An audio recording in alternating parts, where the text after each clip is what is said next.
مجھے تمہاری طبیعت ٹھیک نہیں لگ رہی، تمہیں گھر جا کر آرام کرنا چاہیے، کومل نے مشورہ دیا۔ اسامہ چپ چاپ کھڑا اسے گہری نظروں سے جانچ رہا تھا۔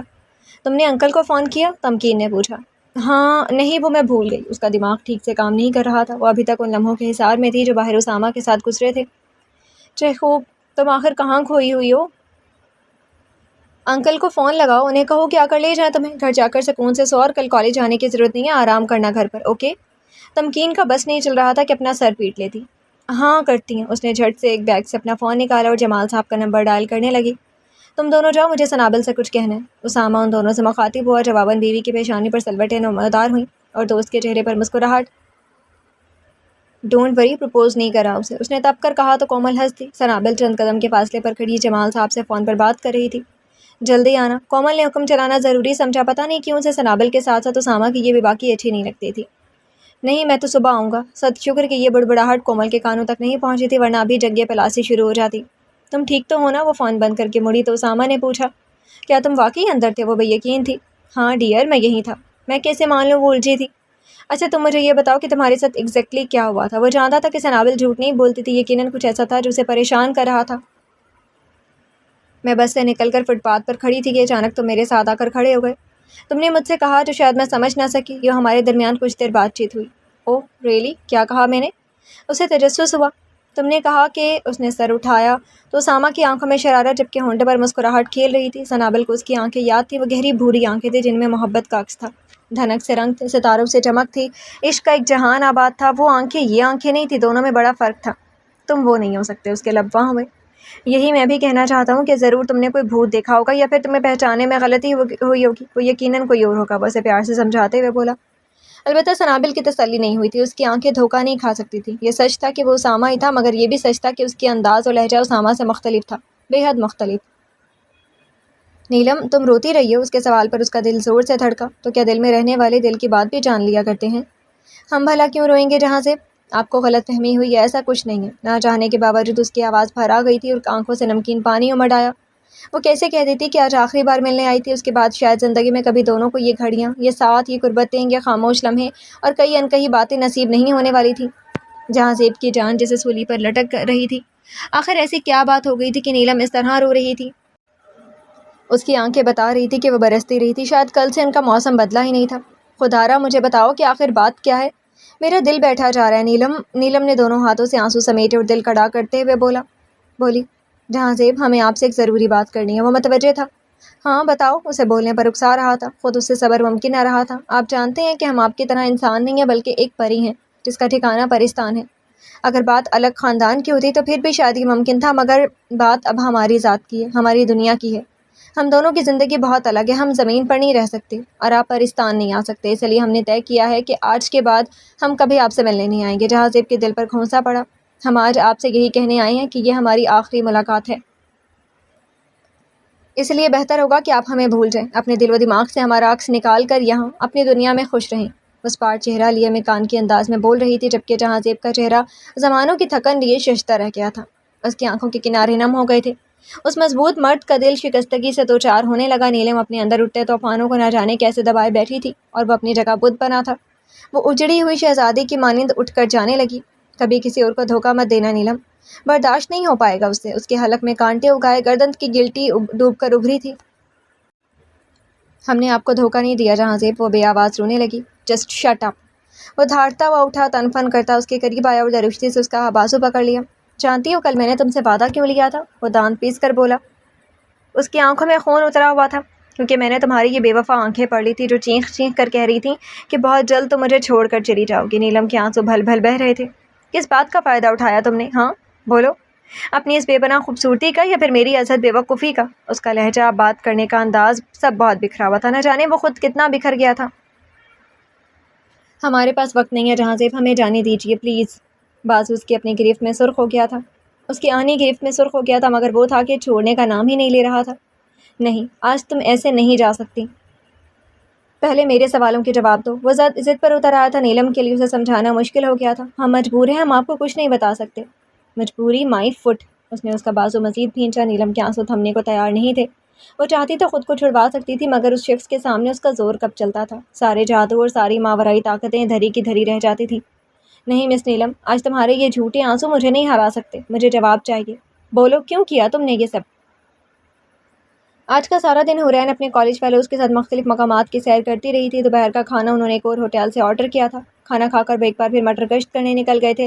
جگہ جگہ گھوم پھر کر سر عزیز الرحمان اپنے اسٹوڈنٹس کے ہمراہ آخرکار شام سے قبل اسی ہوٹل میں لوٹ آئے تھے۔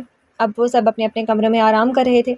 عنایا اور شیزہ بیڈ پر چت لیٹی تھی اور ان کے پہلو میں حورین کسی ناول کے ورک گردانی میں مصروف تھی۔ دوسرے بیڈ پر عمر نیم دراز تھا، جبکہ نعمان کوہنیاں اٹھائے پیٹ کے بل لیٹا تھا۔ نومی پلیز ٹانگیں دبا دو، قسم سے بہت درد ہو رہا ہے۔ عنایا نے بے چارگی سے نعمان کو دیکھا جو اسے گھور رہا تھا۔ گلا نہ دبا دو ٹانگوں کی جگہ، یہ خاطرداریاں کسی اور کے لیے سنبھال رکھو، میں تمہارے باپ کا نوکر نہیں ہوں۔ اس کے پاؤں پر چٹکی کاٹ کر اس نے طنز کیا۔ بے شرم، انسانیت بھی کوئی بلا ہوتی ہے جو تمہیں چھو کر بھی نہیں گزرتی۔ وہ چھیڑی تھی۔ کیونکہ میں صدقہ اتارتا رہتا ہوں اس نیت سے کہ اللہ مجھے ہر بلا اور ہر آفت سے محفوظ رکھے۔ اس نے جتا کر گویا اسے ہی آفت قرار دے دیا تھا۔ شیزہ تم دبا دو، درد ہو رہا ہے بہت، تو آوارہ گردی کم کر لیتی، اس نے چپس منہ میں ڈال کر چباتے ہوئے کہا۔ نعمان ہنسا تو عنایا جل بھن گئی۔ ہنس لو تم گدھے کہیں کے، اس نے ٹانگ کھینچ کر دے ماری۔ نعمان کا بازو لڑکھڑا گیا اور اس کی ٹھوڑی بیڈ پر آن بجی۔ عمر جو آنکھیں بند کی لیٹا تھا کنکھیوں سے اسے دیکھنے لگا، پھر اس کی نظروں کا زاویہ بدلا اور ایک من موہنی صورت پر ٹھہر گیا۔ حورین ناول پڑھ رہی تھی، اس نے ہاتھ بڑھا کر اسے ناول چھین لیا۔ حورین اس اچانک ابتاد پر ڈر سی گئی، گود میں تکیہ رکھے شیزہ نے بھی اسے دیکھا تھا۔ اسی وقت نعمان نے اٹھ کر عنایا کے بال کھینچے تو اس کی دلدوز چینخ پر شیزہ نے جھپٹ کر ان دونوں کو الگ کیا۔ ان سب سے بے نیاز آنکھوں میں بے پناہ چاہت سموئے عمر نے حورین سے پوچھا، کیا پڑھ رہی ہو؟ ناول۔ وہ تو میں بھی جانتا ہوں کس ٹاپک پر ہے۔ عمر اس سے بات کر رہا تھا اور شیزہ ان دونوں کو کھینچ کر الگ کرنے کے بعد انہیں ڈانٹ رہی تھی، جبکہ عنایا منہ میں بڑبڑاتے ہوئے نعمان کو برا بھلا کہہ رہی تھی۔ ہارر ہے، تمہیں ڈر نہیں لگتا؟ اس نے کچھ توقف کے بعد پوچھا۔ نہیں، وہ سنجیدہ تھی۔ نعمان اور عنایا بھی شیزہ کی طرف متوجہ ہوئے۔ عمر آج تم یہیں سو جاؤ، عنایا نے کہا۔ کیوں؟ عمر گڑبڑایا۔ مجھے ڈر لگتا ہے اس کمرے میں۔ وہ روحانسی ہوئی۔ لیکن کس چیز سے؟ شیزہ کے لیے یہ بات حیرت انگیز تھی۔ اس درخت سے۔ اس نے کھلی کھڑکی کے پار نظر آتے بوڑھے درخت کی جانب انگلی اٹھائی۔ حورین بھی چونکی۔ کیا اس درخت سے؟ کافی ڈراؤنا ہے۔ ہاں لیکن وہ تو باہر کھڑا ہے۔ عمر ہنسا، گویا یہ کوئی ڈرنے کی شے نہ تھی۔ اس نے ناول حورین کی گود میں رکھا جسے اس نے کھول لیا تھا، پھر بھی ایسے لگتے جیسے گھور رہا ہو۔ عنایا نے عجیب سے لہجے میں کہا، او ہیلو، نہیں تمہیں کیا لگتا ہے کہ تم اتنی خوبصورت ہو اس لیے یہ درخت تم پر مر مٹا ہے؟ نعمان نے پھر اس کی ٹانگ کھینچی تو وہ اسے کینہ تو اس نظروں سے گھورنے لگی۔ نومی بکواس بند کرو، ہر بات مذاق نہیں ہوتی۔ عمر کی ڈانٹ پر عنایا کو سکون سا آیا۔ عنایا تم پردے گرا دو اور کھڑکی بند کر لو۔ عمر کی نصیحت پر اس نے سر اوپر نیچے ہلایا۔ یہ درخت تو مجھے بھی بہت عجیب لگتا ہے جیسے یہاں کوئی گہرا راز دفن ہو۔ حورین نے تبصرہ کیا۔ کیسا راز؟ عمر کی پیشانی پر شکن ابھری۔ کسی ماورائی مخلوق کا راز۔ حورین نے ناول بند کر کے ایک طرف رکھا۔ اب وہ بہت غور سے اس درخت کو دیکھ رہی تھی، تبھی شیزہ نے جا کر پٹاخ سے کھڑکی بند کر دی۔ ایسا کچھ نہیں ہے اور تم سب اپنے دماغوں میں یہ فضول باتیں مت بھرو۔ کم آن گائز، بی پازیٹیو۔ یہ فضول باتیں نہیں ہیں، تم جانتی ہو قرآن میں ماورائی چیزوں کا ذکر ہے، خصوصاً جنات کا۔ حورین نے اختلاف کیا۔ ہاں حورین ٹھیک کہہ رہی ہے، میں نے بھی بہت سے واقعات سن رکھے ہیں جنات کے بارے میں۔ نعمان نے اتفاق کیا۔ تو تمہارا مطلب ہے کہ اس درخت پر جنات کا بصیر ہے؟ شیزہ چڑھی۔ ہو سکتا ہے، پر اسرار تو ہے ہی یہ بہرحال۔ حورین کے اقرار پر عنایا کا رنگ فک ہو گیا۔ اچھا اگر ہے بھی تو تمہیں اس سے کیا؟ وہ تمہیں کچھ نہیں کہہ رہا، اپنے کام سے کام رکھو، شیزہ نے اسے سمجھاتے ہوئے کہا۔ کہہ تو بہت کچھ رہا ہے لیکن میں سمجھ نہیں پا رہی۔ حورین کے ذہن میں گزرے واقعات گردش کرنے لگے۔ لاشعوری طور پر اس کا ہاتھ اپنی گردن پر پڑا تھا، نہ جانے اس کا دوپٹہ کہاں غائب ہو گیا تھا۔ ہیں یہ کیا بول رہی ہو؟ شیزہ چونکی تو عنایا روحانسی ہو گئی۔ کچھ نہیں یار، سونے دو پلیز، میرے سر میں درد ہو رہا ہے۔ اس کے لہجے کی بیزاریت کو محسوس کرتی شیزہ نے منہ بسورا۔ کچھ تو ہے۔ عمر بیڈ پر لیٹی حورین کے قریب ہوا اور سرگوشیوں میں کہا تو حورین اسے دیکھ کر رہ گئی۔ یکلخت کھڑکی تڑاق سے کھلی اور تیز ہوا نے حورین کے گھنگریالے بال اڑائے۔ عمر کی آنکھیں چندھیا گئی اور وہ ایک دم سے پیچھے ہٹا۔ حورین کی نگاہوں میں بے پناہ حیرت عمر ڈائی۔ لہراتے ہوئے پردے کے پیچھے پھیلا درخت صاف دکھائی دے رہا تھا۔ یہ کھڑکی کی کیسے کھلی؟ عنایا کی آواز خوف سے کانپنے لگی۔ ہوا سے کھلی ہے، اس درخت نے نہیں کھلی، دیکھو وہ اپنی جگہ پر ہی کھڑا ہے، شیزہ نے جھنجھلا کر کہا۔ باہر نکلتے ہوئے نعمان نے عنایا کو بھیانک آواز نکال کر ڈرایا تو کمرے میں نسوانی چینخ کے ساتھ ساتھ مردانہ جاندار قہقہا بھی گونجا تھا۔ اس سے پہلے کہ شیزہ زخمی شیرنی کی طرح اس پر جھپٹتی، وہ 9-2-11 ہو گیا۔ مرنے لگ جاتی ہو تم بھی، وہ مڑ کر عنایا کو کوسنے لگی۔ حورین آنکھیں بند کر چکی تھی۔ سنابل اتنی تھک چکی تھی کہ سوئی تو کسی شے کا ہوش نہ رہا، تاہم یہ نیند محض کچھ دیر کی تھی، پھر اس کی آنکھ کھل گئی۔ اس نے وقت دیکھا، 4 بجنے میں 10 منٹ رہتے تھے۔ وہ اٹھ بیٹھی، نیند کا خمار چھٹا تو اسے محسوس ہوا کہ کمرے میں اس کے علاوہ بھی کوئی تھا، مگر کون؟ کھڑکی اور دروازہ دونوں کھلے تھے، حالانکہ اس نے سونے سے قبل اچھی طرح بند کیے تھے۔ وہ ہراساں ہونے لگی۔ اس نے لیمپ روشن کیا، پھر اس روشنی میں اٹھ کر لائٹ جلائی اور جیسے ہی وہ مڑی اس کے ناک کے سامنے وہ کھڑا تھا، اس کے بے حد قریب، صرف 1 انچ کے فاصلے پر، اور اس سے پہلے کہ وہ چیختی وہ اپنا بھاری بھرکم ہاتھ اس کے لبوں پر رکھ چکا تھا۔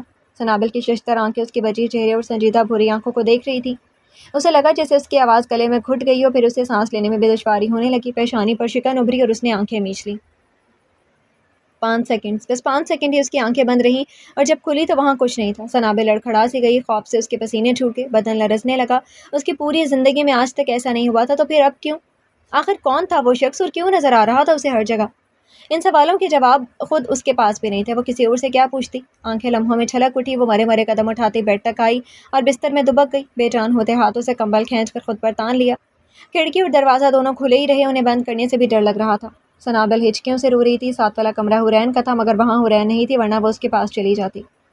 اس کی آنکھ اگلی صبح 11 بجے کھلی تھی۔ جمال صاحب نے صالحہ بیگم کو سختی سے منع کیا تھا کہ وہ اسے کالج کے لیے نہ جگائیں۔ اگر وہ نہ بھی کہتے تو خود صالحہ بیگم کا بھی ایسا کوئی ارادہ نہیں تھا، کیونکہ وہ دونوں رات کو ہی اس کی تھکاوٹ کا اندازہ اس کے اترے ہوئے چہرے سے لگا چکے تھے۔ تمکین نے بھی فون کر کے بتا دیا تھا کہ آج ٹرپ کے دوران وہ کچھ اچھا محسوس نہیں کر رہی تھی، اس کی طبیعت بھی خراب رہی تھی، لہٰذا انہیں مزید تشویش لاحق ہوئی، اس لیے اس کے جاگتی صالحہ بیگم اس کے پاس چلی آئیں۔ سنابل، بیٹا طبیعت کیسی ہے؟ اس کے اسٹریٹ سے بالوں میں انگلیاں چلاتے ہوئے انہوں نے استفسار کیا۔ میری طبیعت کو کیا ہونا، میں تو فٹ ہوں بالکل، لاپرواہی سے کہا گیا۔ لیکن تمکین تو کہہ رہی تھی کہ کل تمہیں بخار تھا۔ اب بھی سنابل کا بدن ہلکا ہلکا گرم تھا۔ جھوٹ بولتی ہے، خود اسی کا دماغ شارٹ ہو رہا تھا۔ اس کے جلے کٹے تبصرے پر وہ ہنس دیں۔ اچھا چلو پھر جلدی سے فریش ہو جاؤ، میں تمہارے لیے کھانا لگا دیتی ہوں۔ انہوں نے اس کے گال تھپتھپائے اور باہر نکل گئی۔ سنابل نے تکیہ اٹھا کر گود میں رکھا اور اس اجنبی شخص کے بارے میں سوچنے لگی جو دوران نیند اس کے خوابوں کی دنیا سے جڑا رہا تھا اور آنکھوں سے ایک پل کے لیے بھی جدا نہیں ہوا تھا۔